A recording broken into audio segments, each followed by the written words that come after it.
Well, those were some very good episodes. Ladies and gentlemen.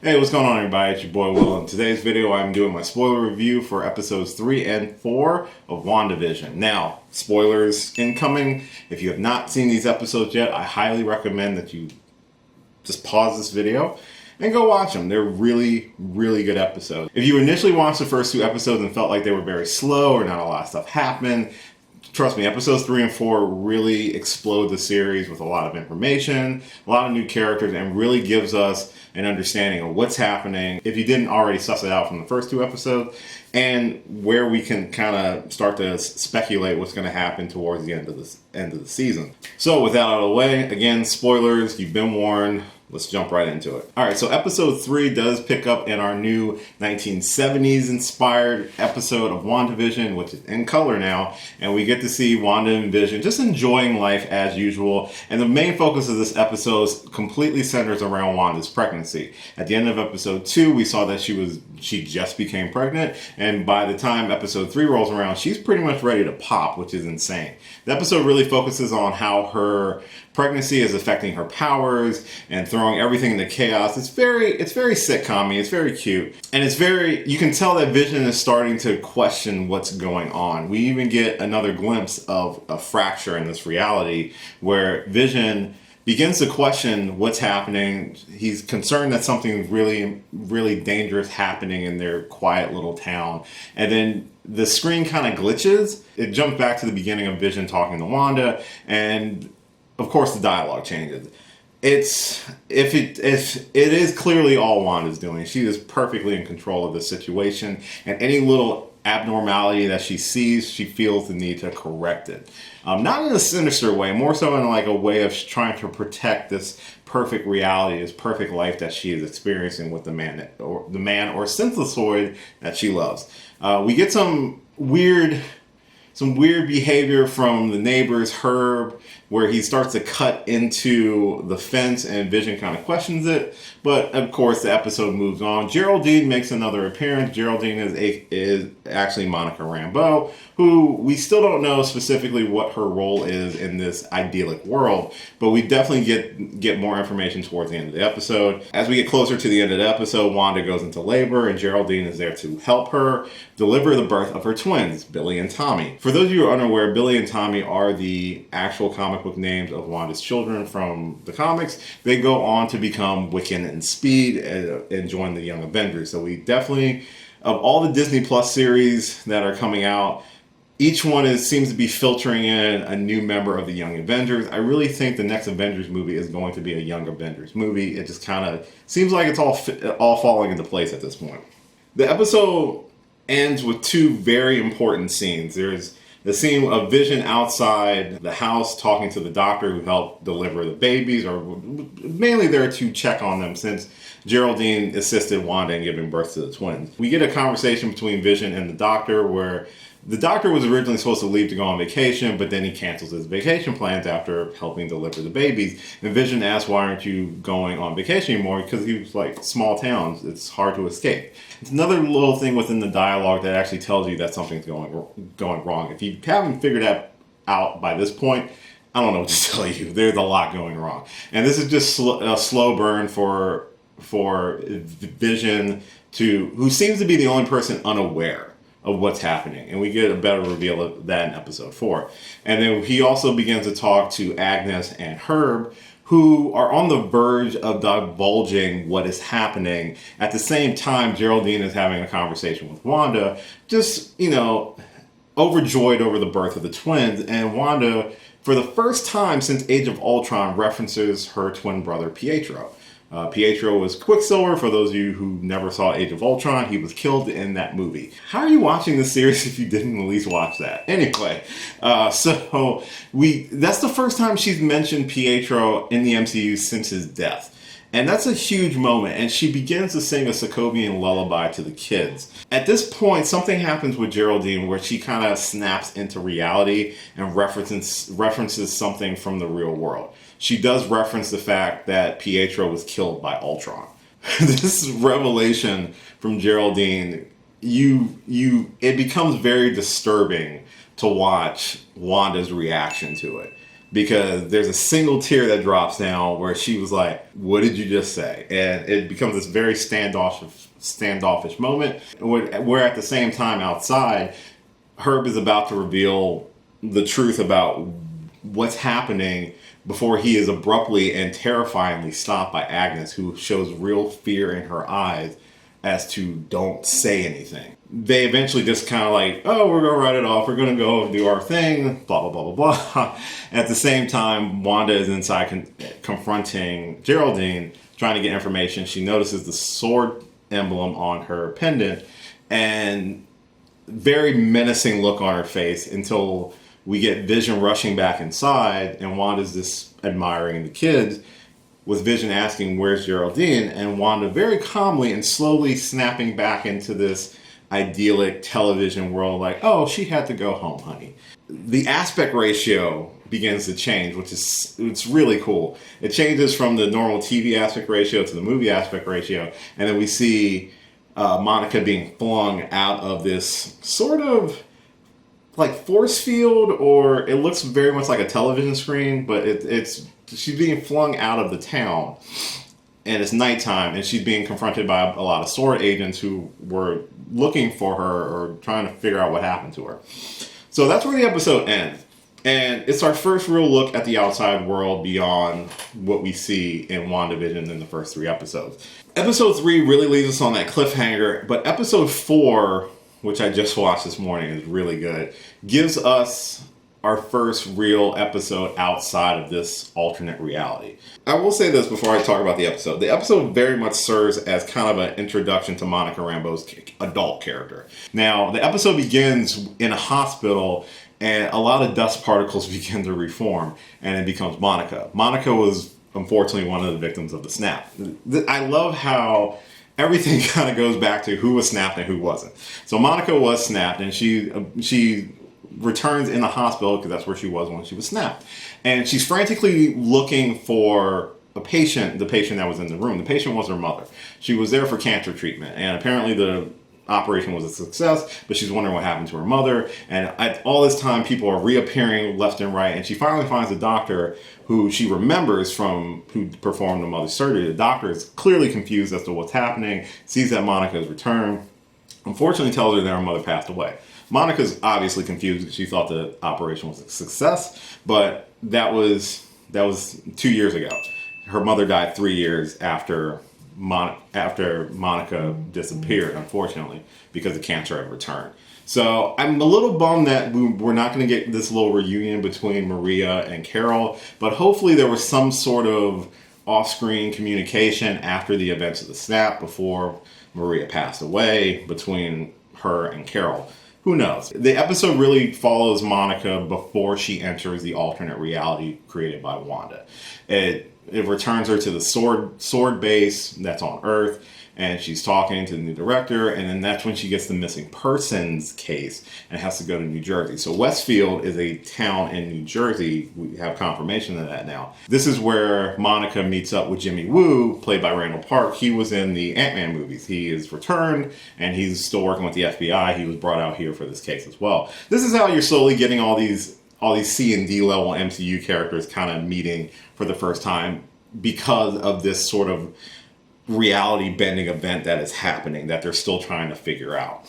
Eventually Monica gets sucked into the alternate reality. This episode 4, runs parallel with the first 3 episodes of WandaVision. So we get everything that we've already experienced from the perspective of the outside world. They bring in a couple scientists, astrophysicists, and we get the return of Darcy Lewis, who was in the Thor movies. She comes back and she is an astrophysicist. She's no longer an intern. She is the real deal. So she still has her comedy chops, which I was really happy to see Kat Dennings come back and play the character. It was really cool to have her back. She's the one that discovers that they're picking up like low res broadcast signals, allowing them to tap into these idyllic television episodes of WandaVision. And their main focus of the episode is just monitoring what's happening, coming up with all this information and of what's going on, what's happening with Wanda. Is she the cause of it? At this point, we all know, as the audience knows, that Wanda is at least the primary cause of the situation. I still have some speculations I'll get into after briefly explaining episode 4. As we get toward the end of the episode, we see that Monica is flung back out. We catch up with the end of episode 3, where they can see it on screen, the confrontation, but then it cuts right to the credits. So we don't see the whole thing. Very similar to what happened when we were watching episode 3 as an audience. And it's not until Monica is flung out that she confirms, like, this is all Wanda. This is all her doing. And we get back to the actual confrontation that we missed, where Wanda confronts her, said, you don't belong here. You're not who you say you are. You're not my friend. And she uses her powers and literally forces her out, like throws her through a couple walls and flung completely out of this bubble pocket universe thing. Wanda, realizing what she's done, she reforms the walls and puts everything back before Vision comes rushing in. The very terrifying thing, or very kind of really creepy part of the episode, is that when Wanda turns around after she says that Geraldine had to leave, we see Vision, but it is not the bright, lively, colorful Vision. We see the pale white and gray Vision that is what his body looked like after Thanos ripped out the Mind Stone. It is confirmed by Wanda telling Vision, when he says we can just leave and go anywhere we want, that she's like, no, we can't. This is our home. We have to stay here. Because it's just his corpse being mannequined by Wanda's powers. It is what it seems. So that's where the episode basically ends. And these last 2 episodes really kind of are setting the tone for the series beyond just the wacky, crazy first 2 episodes that were just them playing with the tropes of classic television sitcoms of yesteryear. Whereas I feel like now we're transitioning into that Marvel movie style epic event that's going to culminate in some big bombastic thing, maybe. I think these 2 episodes were really good. I think if you were confused or concerned with the first 2 episodes, being that there wasn't a lot of information given, these last 2 episodes really gave you a lot of the pertinent information that most series would give you on episode 1 or 2. I think I like that they took their time with it, because now we kind of get all the confirmations that we thought. Yes, Wanda is the one who's in control of this. We get a lot of other information sprinkled into this episode 4 that's based on the previous 3. We understand now that the beekeeper that came out of sewers was a sword agent. We got to see the transition from the real world to the alternate universe, and how Wanda's creating it based off of each of these different time periods. And something else interesting about it, which could lead to potentials of what's going to happen with her kids, is that when they pulled the lifeline out for the guy, it was actually transformed to like one of those old toy.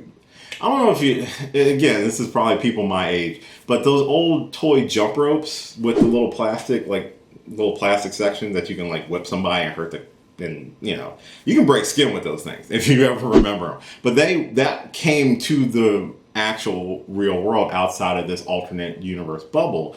And I wonder if that is how they're going to explain that Wanda's abilities to alter reality are much stronger, not only inside the bubble, but outside of it. Because even when Monica is flung from the bubble reality, we see that she's still in her 1970s clothes. I'm pretty sure that's how they're going to explain how, as her kids age in this pocket universe, they're able to leave and stay alive. But if that's the case, why can't Vision? I mean, if she's basically, is it one of those things, and this is a theory, is that she can create all this stuff in this universe, but Vision, she can't bring back to life. That's why they have to stay there. That's a theory anyway. I still think that her kids are going to become young Avengers as they get older. And with the way that time is being accelerated in this pocket dimension, they're going to be teenage or young adult age by the time the series is over. And also still, I don't fully believe it's 100% Wanda. I feel like she is being compelled, or not necessarily compelled, but that there is probably a stronger force at play. Very similar to if it's like, it is her. This is all has to be a response to the grief of her losing Vision and her brother, which is the things I've talked about in previous episodes. I'm very much sure it's rather Mephisto or Nightmare, because there was rumors that Nightmare was going to be a villain of Doctor Strange 2. It would make sense to lay the seeds of Nightmare being the villain by having him or whatever manipulate Wanda in WandaVision. I wouldn't be surprised if we get a Doctor Strange cameo at the end of the season. It just feels like it would make total sense for what's going on. Overall, I really thought these were two very fantastic episodes. We get basically a pseudo origin story for Monica Rambeau with episode 4. Episode 3 was the beginning of blending the sitcom-based style of the episodes to the Marvel movie style that we're going to get for more of the second half. I feel like the rest of the episodes are going to run very parallel, similar to what this one was. We get elements and glimpses of the real world because we know what's going on out there, but it is still going to play with the tropes of the sitcoms of the 80s or the 90s or the 2000s or something like that for the other episodes coming up. I'm pretty sure we're going to get that sort of break from Wanda where everything begins to fall apart. She begins to lose control, and it just becomes this huge thing where I don't think it's going to end well for anybody in this situation, especially Wanda and Vision. It is very creepy that she's basically making out and sleeping next to a corpse, but the girl is broken, so I kind of get it. I like the fact that we are still incorporating elements of the snap and the blip. We only actually got a glimpse of that at the beginning of Spider-Man Far From Home when we were seeing kind of the news reports of people returning. So this was really entertaining to see that aspect again, to get more information about Monica and about SWORD and what's happening. I think it makes total sense for the situation while all these very C and D level Marvel MCU characters are coming back, and makes total sense. And I think that's being handled very well. I'm curious to see how much more is Wanda going to stop drinking the Kool-Aid and start becoming more of a control freak about what's going on, because you can tell she's very much still drinking her own Kool-Aid to keep everything kind of in check and copacetic with what's happening in the series. I'm very much looking forward to the other episodes. I think if you felt the first 2 episodes were slow, I think these 2 episodes are definitely going to make you more interested in the series. I love the subtle references. I love the fact that we're getting a lot more of these people in distress, because these are all people from this town that Wanda is supposedly taking over. So I think it's exciting. I think it's a really great series so far. We've got another 5 episodes before the end of the season. What are you hoping for? What are you expecting? Comment down below. Let me know your thoughts. As always, thank you so much for watching this and all my videos. I greatly appreciate it. If you do like this video, feel free to like it, share it, around the internet. I really appreciate that. You can follow me on all the social media listed at the end of the video. I got a ton of videos on the channel right now that you're more than welcome to check out. That's it. That's pretty much the end of the video. So until next time, as always, I will catch you later. Hey, thanks for watching this video. If you did like this video, why not give me a thumbs up and share it with your friends? You can subscribe to the channel by clicking on my gorgeous little face right over there. You can follow me on all the various social media platforms right below. And last but certainly not least, if you've got a few extra minutes, why not check out one of the lovely videos floating right over here. Later.